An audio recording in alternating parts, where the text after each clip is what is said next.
우리 함께 고백하시겠습니다. 예수는 그리스도이십니다. 아멘. 또 고백하시겠습니다. 성령을 따라 행하겠습니다. 아멘. 이번 주 우리에게 성령을 따라 행하라 말씀을 주셨습니다. 오늘은 그 강단 말씀에서 예수 그리스도를 믿으면 변화가 일어난다고 하셨는데요. 그 예수를 믿는다는 것은 무엇인가 한번 깊이 생각해 보기를 원합니다. 오늘 나눌 말씀의 제목은 예수를 믿는다는 것입니다. 예수를 믿는다는 것입니다. 예수 믿는 사람은 그리스도인 혹은 기독교인이라고 불리죠. 요즘에는 그런 종교적인 구분을 좀 더 명확하게 했으면 좋겠다 해서 개신교인이라고 해야 맞다라고 하기도 하는데요. 예수 믿는 사람을 생각할 때 사람마다 영적인 부분이나 혹은 보여지는 부분에 강조점을 두면서 기대하는 모습들이 있죠. 그래서 그것들을 사람마다 좀 다르게 말을 합니다. 교회 다니면 이래야지, 예수 믿으면 이래야지 하는데요. 오늘 말씀을 통해서 예수를 믿는 그 삶의 능력과 또 기쁨을 발견하게 되시기를 바랍니다. 예수를 믿는다는 것은 먼저 오늘 에스겔서 36장의 말씀에 보면 정결하게 되는 것입니다. 이것은 단순히 외적인 깨끗한 모습, 도덕적인 모습이 아니라 우리의 내면이 하나님의 거룩함으로 정화되는 것을 의미하죠. 우리는 진리의 말씀으로만 정결하게 될 수 있습니다. 에스겔서 36장 25절은 맑은 물을 너희에게 뿌려서 너희로 정결하게 하되 너희 모든 더러운 것과 모든 우상 섬기는 것을 깨끗하게 할 것이다 라고 말씀하셨습니다. 여기서 말하는 맑은 물은 하나님의 진리의 말씀을 의미하죠. 죄로 물든 인간의 마음은 스스로 깨끗해질 수가 없습니다. 하나님을 모르는 불신앙이든 하나님을 거역하는 불순종이든 그 죄로 인해서 우리는 부정한 자가 되었고요. 우리가 스스로 옳다고 생각하는 모든 것, 우리가 의롭게 여기는 모든 것은 더러운 옷과 같다라고 이사야서 64장 6절에 말씀합니다. 더러운 걸레로는 아무리 닦아도 더 더러워질 뿐이죠. 오직 하나님의 말씀만이 우리를 정결하게 하실 수 있는 줄 믿습니다.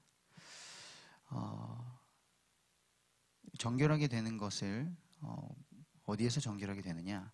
모든 더러운 것에서 정결하게 된다 말씀하셨습니다. 이 더러운 것이란 하나님의 뜻을 어기고 또 그분의 말씀을 거역하는 모든 것을 포함하는 것입니다. 세상에서 말하는 가치, 또 세상에서 주는 유혹, 그리고 사람마다 가지고 있는 이기적인 욕망, 모든 것이 우리의 영혼을 미혹하고 유혹하는 또 더럽히는 요소들이죠. 그러나 예수를 믿는다는 것은 이러한 모든 더러운 것에 우리가 묶여있지 않고 자유롭게 되는 것을 의미합니다. 또 우리를 모든 우상 숭배에서 정결하게 한다 말씀하셨습니다. 우상은 단순히 어떤 나무나 돌로 만든 형상을 섬기는 것만이 아니라 우리의 마음속에서 하나님보다 더 소중히 여기는 것, 그리고 하나님보다 더 의지하는 것, 하나님이 계셔야 할 자리에 두는 모든 것을 말합니다. 돈, 성공, 명예, 사람들로부터 인정받는 것, 이런 모든 것들이 하나님보다 더 큰 자리를 차지할 수 있겠죠. 이것이 인간의 죄성을 드러냅니다. 그 어떤 것도 피조물일 뿐인데, 하나님께서 만드신 것 뿐인데 그것을 창조주의 자리에 올려놓는 것입니다. 성경은 피 흘림이 없이는 죄사함이 없다고 선언하십니다. 이렇게 미련하고 어리석은 우리, 창조주의 자리에 창조주께서 만드신 피조물을 올려놓고 창조주를 잊어버리는 이런 어리석은 우리의 모든 죄악을 담당하시고 하나님의 독생자 예수 그리스도께서 십자가에서 피 흘려 죽으셨습니다. 우리를 깨끗하게 하시고 의롭게 하시고 우리를 거룩하게 하신 예수 그리스도의 보혈을 날마다 찬양하기를 원합니다. 그리고 두 번째로 예수를 믿는다는 것은 오늘 27절의 말씀에 새 영을 얻는 것입니다. 이것은 곧 거듭남을 의미하죠.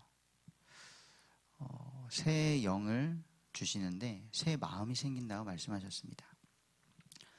예레미야 17장 9절에 보면요, 사람의 마음은 모든 것보다 만물보다 심히 거짓되고 부패하다 라고 말씀합니다.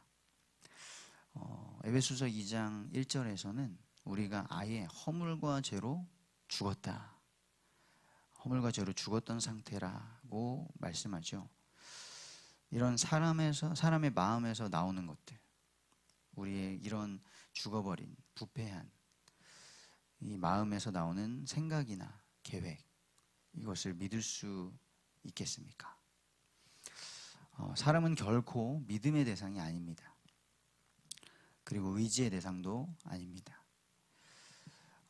이제 6월 3일에 대통령 선거가 있습니다. 집집마다 공약집 이렇게 보내져 온 것 같습니다. 그런데 사람이 보기에 믿을 만한 그런 사람, 그 사람이 이 나라를 그리고 내 인생을 결코 책임져 주지 않습니다. 그렇게 할 수도 없습니다. 사람이 만들어낸 사상이나 제도, 그런 것들은 결코 온전한 것들이 아니죠.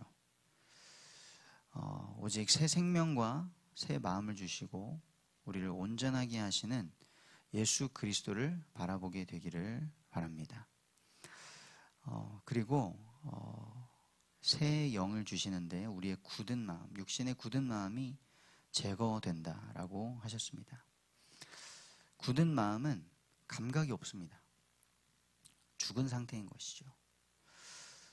무엇이 우리의 마음을 굳어지게 만들었을까요? 바로 교만입니다. 하나님의 은혜 없이도 살 수 있다라고 생각하는 교만, 그리고 하나님의 말씀에 불순종하고도 살 수 있다라고 생각하는 교만입니다. 그 교만의 죄는 사망을 불러왔습니다. 하지만 예수님은 죽기까지 하나님께 순종하심으로 우리를 살리셨습니다. 예수님을 믿음으로 다시 태어나면요, 부드러운 마음이 생깁니다. 하나님의 말씀에 순종할 수 있는 그런 온유한 상태인 것이죠. 치유되고 회복되는 것입니다. 새 생명을 얻은 자의 마음은 비로소 하나님의 말씀에 반응하고 순종하며 살아갈 상태가 된 것입니다.